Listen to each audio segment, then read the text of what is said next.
নমস্কার বন্ধুরা, তোমরা সবাই কেমন আছো? আশা করি ভালো আছো। আমি মিঠু, আমিও ভালো আছি। তো চলে এলাম একখানা ভিডিও নিয়ে। এটাও ছোটই ভিডিও। আমরা যাচ্ছি এখন কাটিয়া বাবার আশ্রমে, বলতে আমি বলি কাটিয়া বাবার মন্দির। তো গ্রামের পথ হেঁটে হেঁটেই যাচ্ছি। অনেক মানুষ আছে অন্য রাস্তা দিয়ে টোটোয় যাচ্ছে, কিন্তু আমি কেন সবাই হেঁটে যেতে ভালোবাসি। আমরা শুধু যাচ্ছি দিয়ে হেঁটেই যাচ্ছি। মাঠের মাঝখান দিয়ে রাস্তা দেখো। কাটিয়া বাবার মন্দিরে যাচ্ছি। অনুষ্ঠান গত শুক্রবার একাদশী হলো, পুত্র একাদশী। চলে আসছে। তা শনিবার দিন যজ্ঞ হয়েছে। এই যজ্ঞ খুবই মূল্যবান। আমি এই যজ্ঞ শেষ হয়ে গেছে, এখন আমি যে যাচ্ছি বাড়ির কাজ সেরে যেতে যেতে দেখো স্কুল। এটা কাটিয়া বাবা বানিয়েছিল যখন ছিল, যখন উনি ছিলেন তখন ধরাধামে, তখন উনি বানিয়েছিলেন এগুলো। দেখাবো পুরো ফাইনাল ইয়ে অবধি একদম স্কুলটা।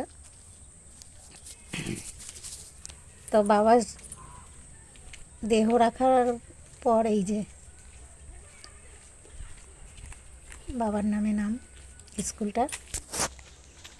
এই বাবার আশ্রম। এই চলে এলাম আশ্রমে। ওই মানুষজন বাবার দর্শন করব, মন্দির ঘুরবো একটু। আসি, প্রত্যেক বছরই আসি। এবছর যেহেতু একটুখানি চ্যানেলটা খুলেছি, যার জন্য সবাইকে একটু শেয়ার করছি অল্প করে। কেমন লাগে অবশ্যই জানাবে। এই যে যারা টোটোয় আসার আর কি এসছে, আমরা মাঠের পথে এসেছি। এই বাবার কাটিয়া বাবার আশ্রমে ঢুকলাম। সবাই প্রসাদ খাচ্ছে, আমরা লাস্ট বই ঢোকা আর কি। তো বাবার মন্দির ঘুরবো।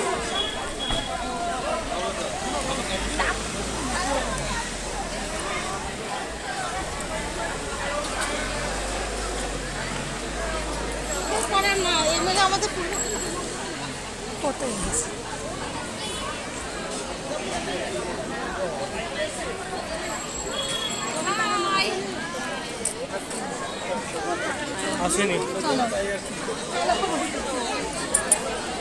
কোথায় সব? চলো দেখি, ওদিক দিয়ে ঘুরেই আসি।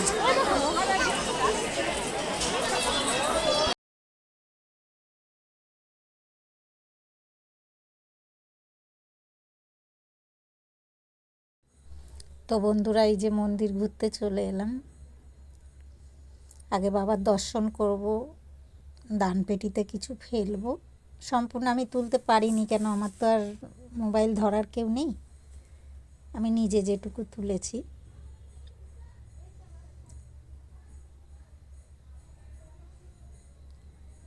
এখন উঠবো না, এখন যাব একটু।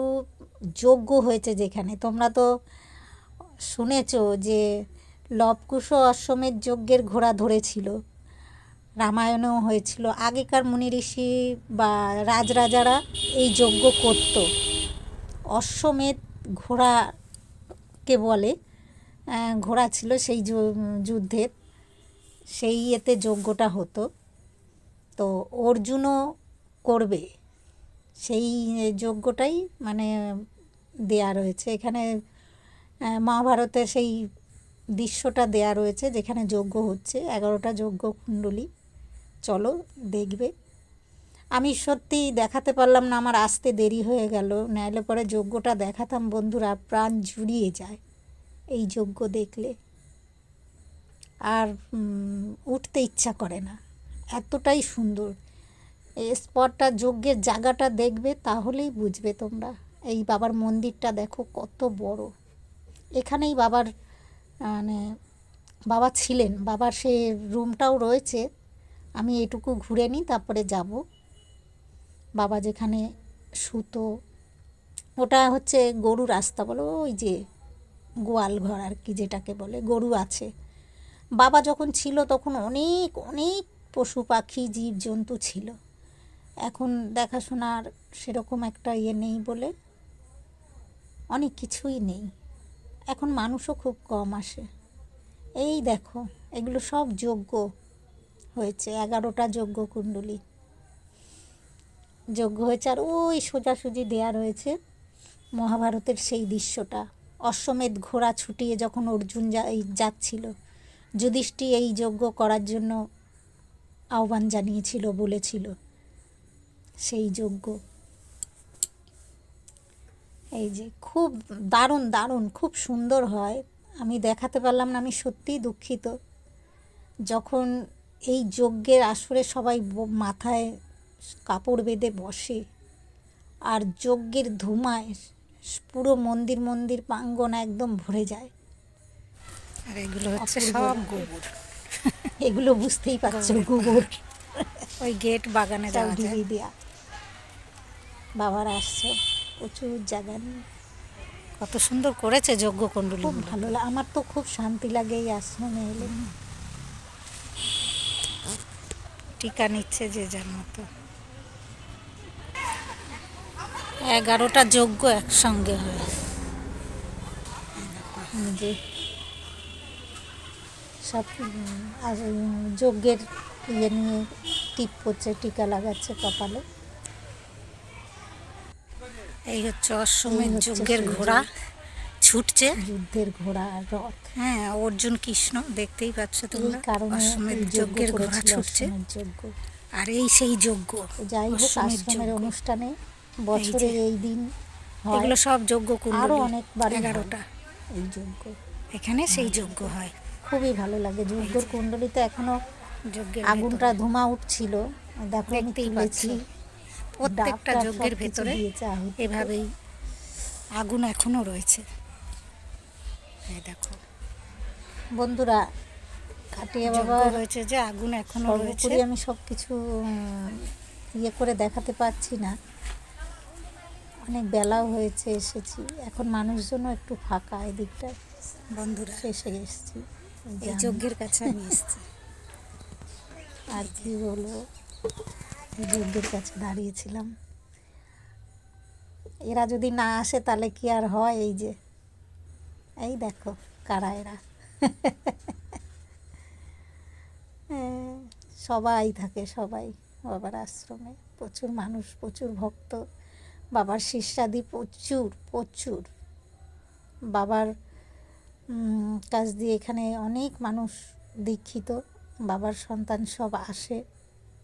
কাটিয়া বাবা পুরো অগ্রদ্বীপ চত্বরটাই।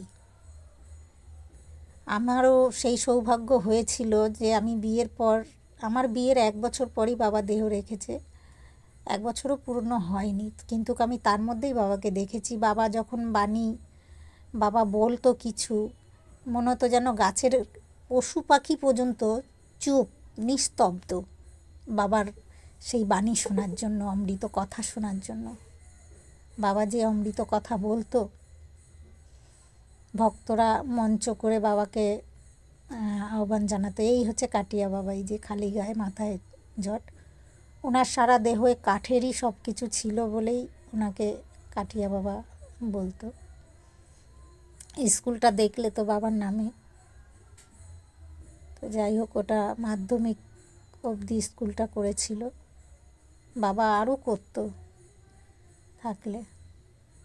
এই বাবার মন্দির ঘুরছি। আসলে আমি ফোনটা ঠিকঠাক ধরতে পারিনি, প্রচণ্ড পরিমাণে হেঁটেছি আর তুলেছি, তো ওই জন্য এত কেঁপেছে।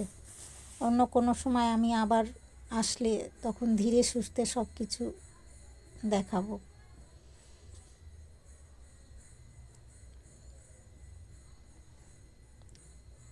বাবার আশ্রমে এলে, বাবার এই মন্দিরে এলে, এখন দুপুর বলে এই যে সামনে পর্দাগুলো ফেলে রেখেছে রাধা গোবিন্দ, সব বিশ্রামাগার আর কি, তাই বিশ্রামের জন্য এই পর্দা ফেলে রেখেছে। 4টে নাগাদ খুলে ফেলবে মন্দির।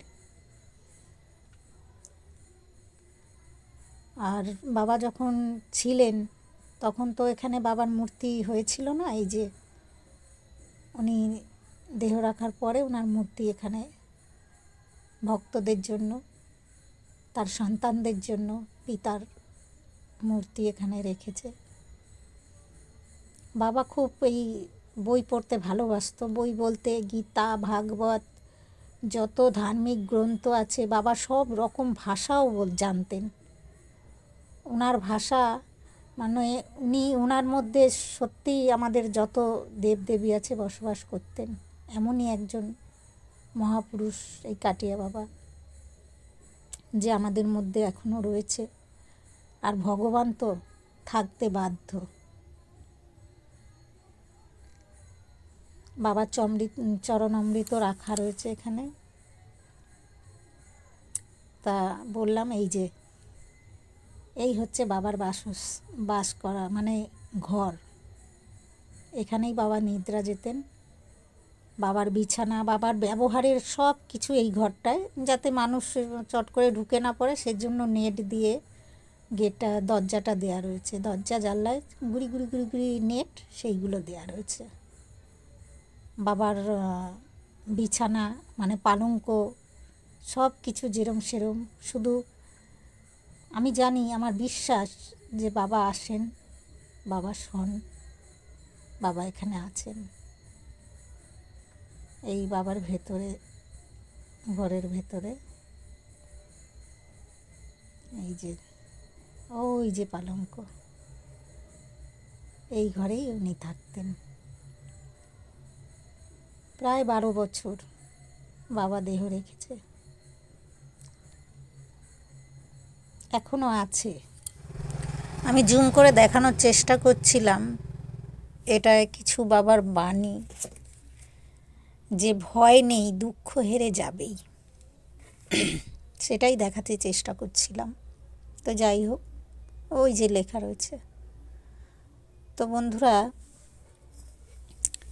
এই হলো বাবার আর বাবার যে কথা আমি বলছিলাম, এই বাবার লাইব্রেরির মতন বই, এই দেখো সব গীতা ভাগবত।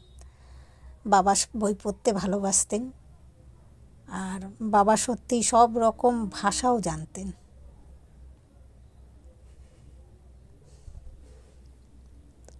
এবার বেরোলাম, রওনা দিলাম বাইরের দিকে মন্দির থেকে। আরও দেখার অনেক কিছুই ছিল, কিন্তু সময় খুব কম ছিল, এসছিও অল্প সময়ে। তো এখন একটু প্রসাদ গ্রহণ করে বাড়ির দিকে যাব। সবাই ভালো থাকবে। আশা করি ভিডিওটা একটু হলেও ভালো লাগবে বন্ধুরা, ঠিকভাবে দেখলে। আমি অত তাড়াতাড়ি কথাও বলতে পারি না, আর এগুলো আমার মন থেকে, আমি সত্যি খুব ভক্তি শ্রদ্ধার সঙ্গেই বলছি। কেউ অগ্রদ্বীপে অন্ততপক্ষে কেউ এমন কোনো মানুষ নেই যে কাটিয়া বাবার আশ্রম চেনে না, সবাই চেনে। ভালো লাগলে অবশ্যই আসবে, আমাদের তো খুবই ভালো লাগে। তো তোমরাও ভালো থাকবে বন্ধুরা। ভিডিও এখানেই আমি করে দিচ্ছি। এই প্রসাদ একটু নিলাম, ভালোই প্রসাদ হয়েছিল, খুব স্বাদ। টাটা।